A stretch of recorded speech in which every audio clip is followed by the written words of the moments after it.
My name is Anjali. I am 38 years old. I live in a small house with my daughter Mira. Mira is 16 years old.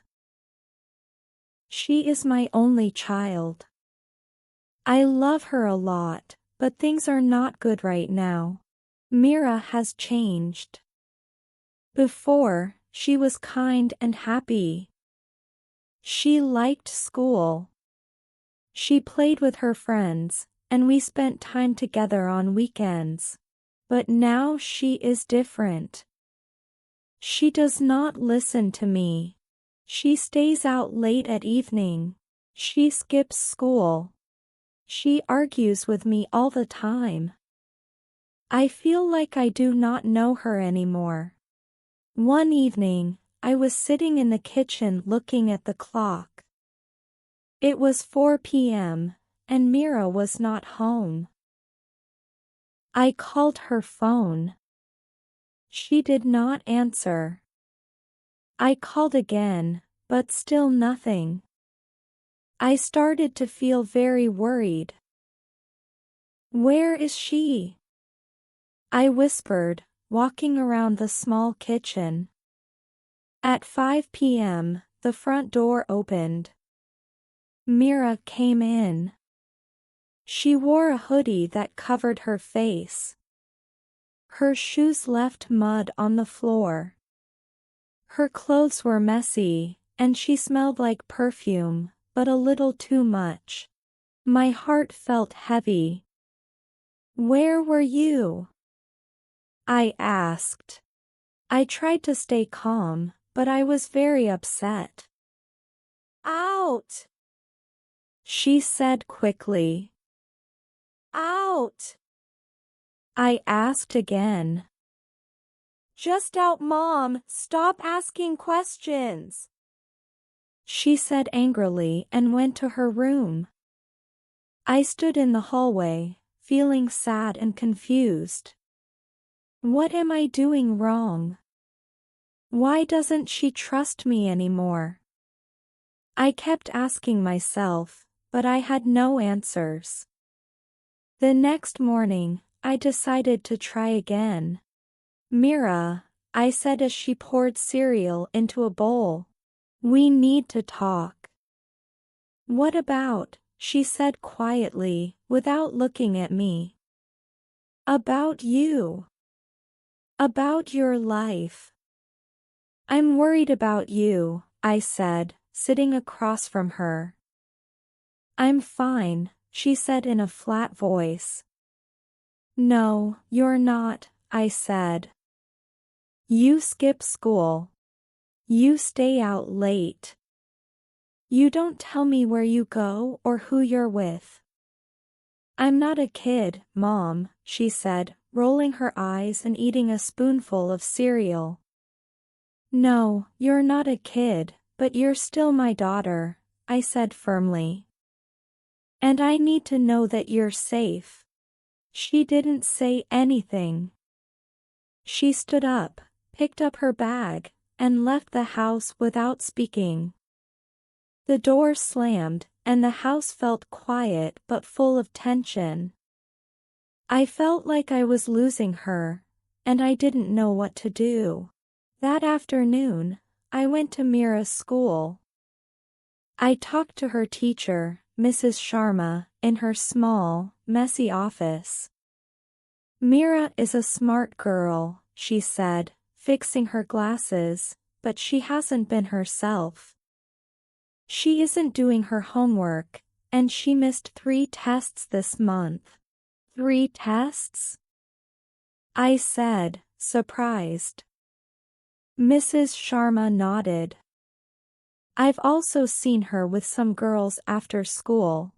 They don't seem like a good influence. My stomach felt tight. I thanked her and left the office. My mind was full of questions. What happened to my daughter? How did it get this bad?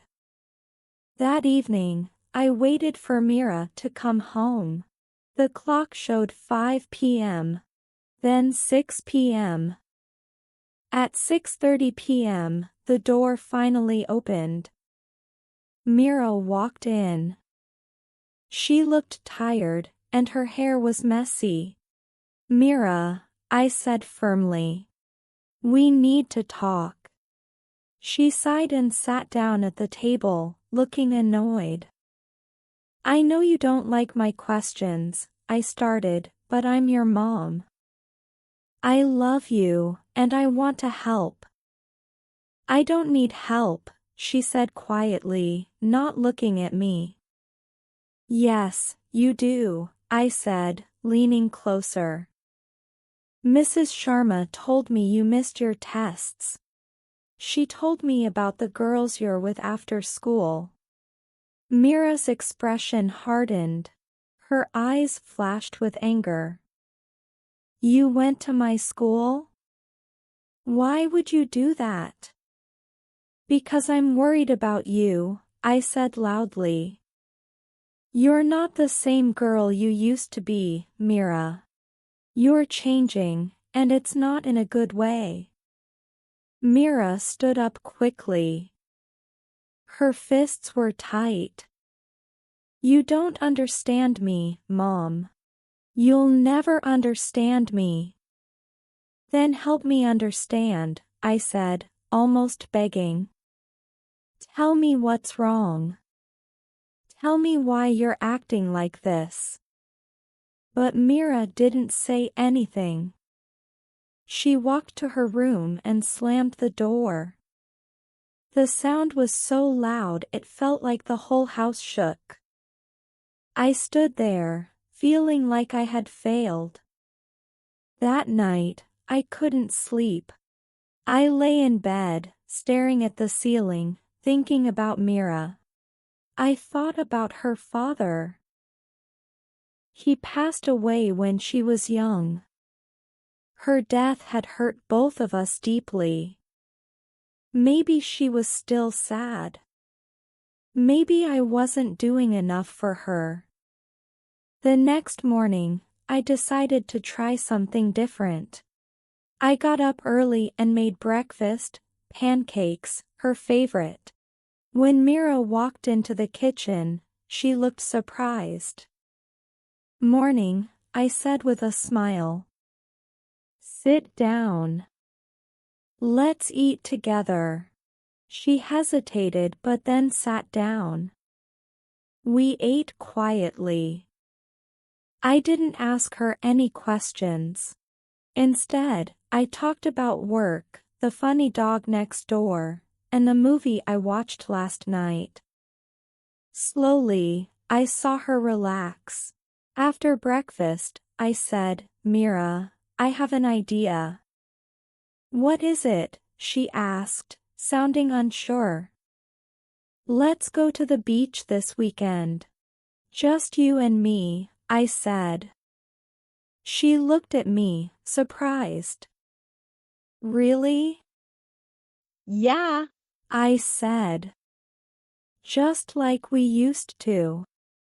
Do you remember?" A small smile appeared on her face. yeah, "I remember." That weekend, we drove to the beach. The sun was bright, and the water sparkled. When we threw our fishing lines into the calm water, everything felt quiet and peaceful. At first, we didn't say much. But after some time, Mira started to talk. "I miss Dad," she said softly, looking at the water. "I miss him too," I said, my voice filled with emotion. "Sometimes, I feel so angry," she said, "and I don't even know why." "It's okay to feel angry, Mira," I said gently. "But you can't let that anger take over your life." She looked at me, her eyes showing how hurt she was. "I don't know how to stop." "You don't have to do it alone," I said, putting my hand on her shoulder. "I'm here for you. Always. That day changed things for us. Mira started talking to me more. She came home on time, did her homework, and even apologized to Mrs. Sharma for missing her tests. It wasn't a quick fix. There were still hard days, moments when things felt difficult. But little by little, we fixed the connection we almost lost. I learned that being a mother doesn't mean having all the answers.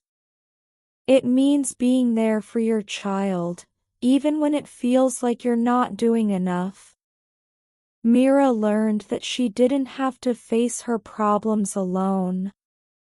Now, when I look at Mira, I see the girl I thought I had lost. She's not perfect, but she's trying, and that's enough for me. No matter what happens, I will always be there for her. If you liked this video and found it useful, be sure to catch our next one. We've got an exciting and engaging topic ready to help you practice your listening skills. Click here to watch and keep improving your English.